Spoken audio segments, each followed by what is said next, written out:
নমস্কাৰ তৃতীয় শ্ৰেণীৰ ছাত্ৰ ছাত্ৰীসকলক মোৰ ইউটিউব চেনেলটোলৈ স্বাগতম জনাই আজি ভিডিঅ' আৰম্ভ কৰিবলৈ লৈছোঁ।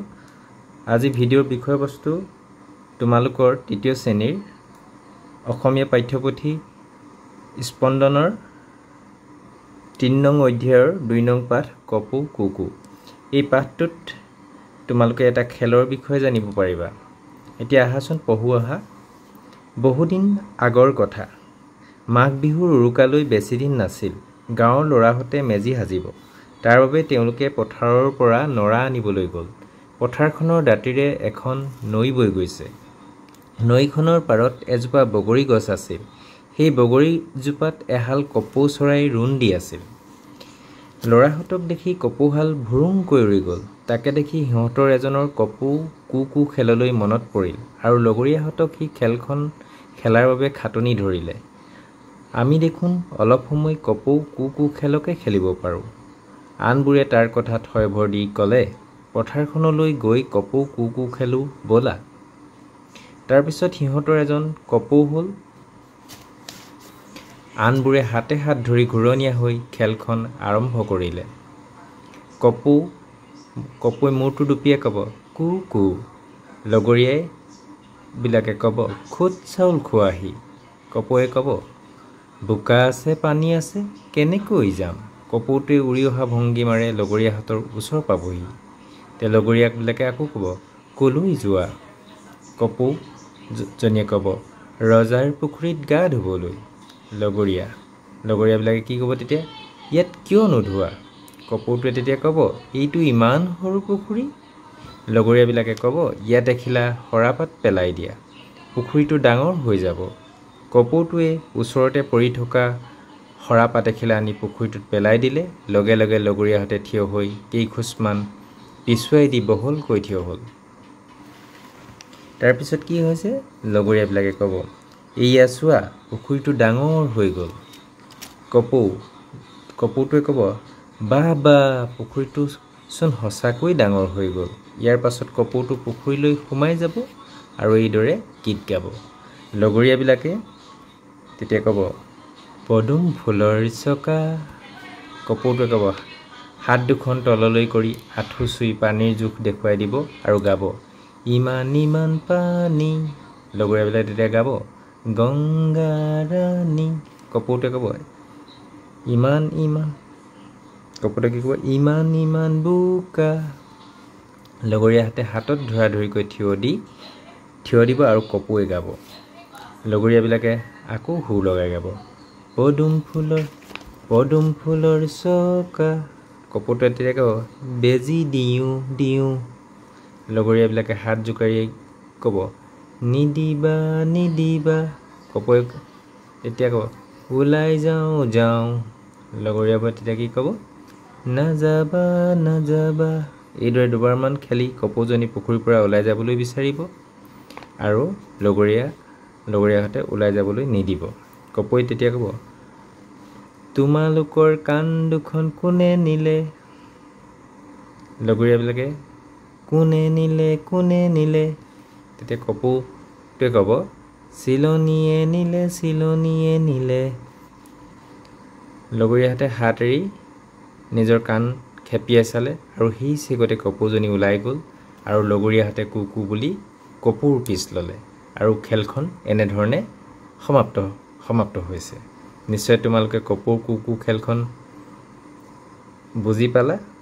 তাত তোমালোকেও এনেধৰণে কপৌ কুকু খেল খেলিবলৈ চাবা আৰু লগৰীয়াহঁতৰ লগত তোমালোকে খেলিবলৈ খুব ভাল পাবা।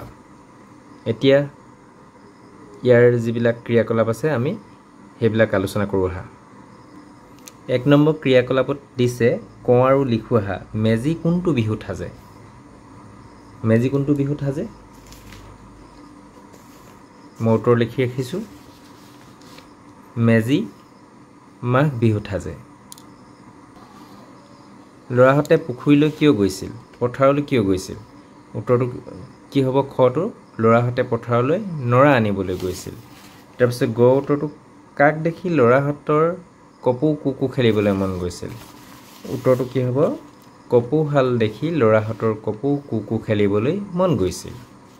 ঘৰটো কি দিছে? কপৌজনীয়ে কি কথা কৈ পুখুৰীৰ পৰা ওলাই দৌৰিছিল। কপৌজনীয়ে তোমালোকৰ কাণ দুখন চিলনীয়ে নিলে বুলি কৈ পুখুৰীৰ পৰা ওলাই দৌৰিছিল।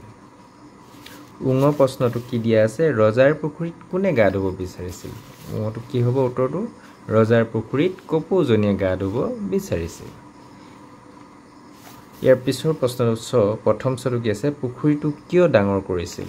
উত্তৰটো হ'ব গা ধুবৰ কাৰণে পুখুৰীটো ডাঙৰ কৰিছিল।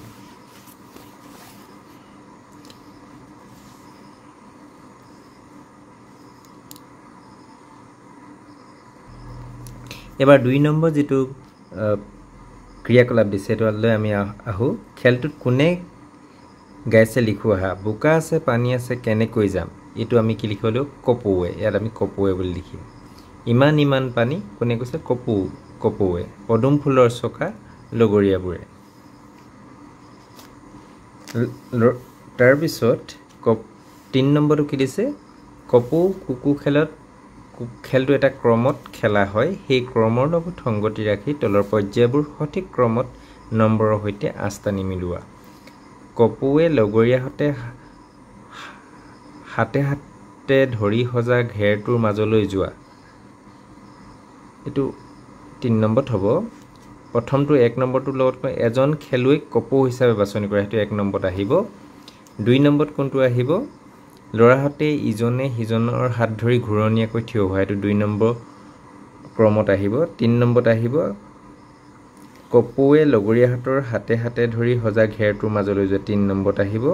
4 নম্বৰত আহিব তোমাৰ কপৌটোৱে পাত এখিলা পেলাই পুখুৰীটো ডাঙৰ কৰা।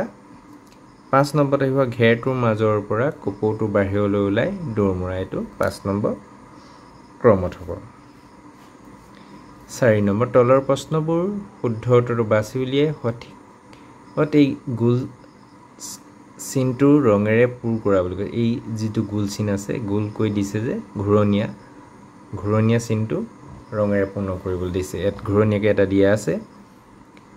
ক খেলখনৰ পুখুৰীটো মনে সজা, বোকা পানীৰে হাতে ধৰি সজা, গছৰ পাতেৰে সজা, হাতে ধৰি সজা। এইটো আমি এইটোত আমি ঘূৰণীয়াটোত ৰঙেৰে পূৰ কৰিব লাগিব। পুখুৰীটো কেনেকৈ ডাঙৰ কৰিছিল? এইটো গটো হয়, গছৰ পাত পেলাই এই গটোত আমি ৰং কৰিব লাগিব। এতিয়া 5 নম্বৰ প্ৰশ্নকেইটা ভাষা অধ্যয়নৰ লগত জড়িত। কটো বাওঁফালৰ পৰা হোৱা অৰ্থৰ লগত সোঁফালৰ নোহোৱা অৰ্থ মিলোৱা।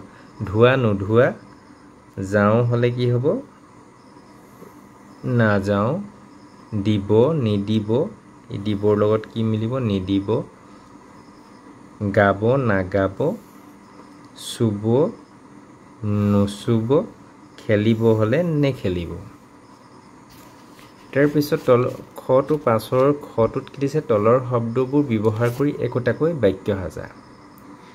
বাক্য কি সাজিব দিছে? কপৌ, পুখুৰী, ভুৰুংকৈ, চকা, পথাৰ, কাণ, এইকেইটাক লৈ আমি বাক্য সাজিব লাগে। মই ইয়াত তোমালোকক একেবাৰে সহজকৈ বাক্য সাজি দিছোঁ। তোমালোকে নিজেও ধুনীয়াকৈ সাজিবলৈ চেষ্টা কৰিবা। মই কপৌটো কেনেকৈ লিখি দিছোঁ? কপৌৱে ৰোণ দিয়ে। তোমালোকৰ কিতাপ এই পাঠটোতে আছে, কপৌৱে ৰোণ দিয়ে।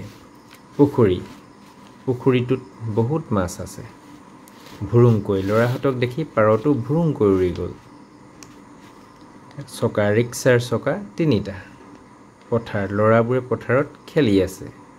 কাণ, আমি কাণেৰে শুনো। এনেধৰণে একেবাৰে মই সহজকৈ লিখি দিছোঁ। এবাৰ আহিছোঁ 5ৰ গ নম্বৰ যিটো ক্ৰিয়াকলাপ, আঁচ টানি মিলাও আহা বুলি কৈছে। উদাহৰণটো কপৌ এটা দি দিছে, কপৌৱে ৰোণ দিয়ে। পাৰ চৰাই কি কৰিব? কপৌৰ দৰে ৰোণ দিয়ে। এইটো আমি এইটোৰ লগত মিলাম। কুকুৰাই কি দিয়ে? ডাক দিয়ে। কুৰুৱাই কি কৰে? ৰাও পাৰে। জ্ঞান সম্প্ৰসাৰণত কিছু প্ৰশ্ন দিছে। 6 নম্বৰটো আমি ক্ৰিয়াকলাপলৈ যাওঁ। আলোচনা কৰোঁ আৰু লিখো আহা।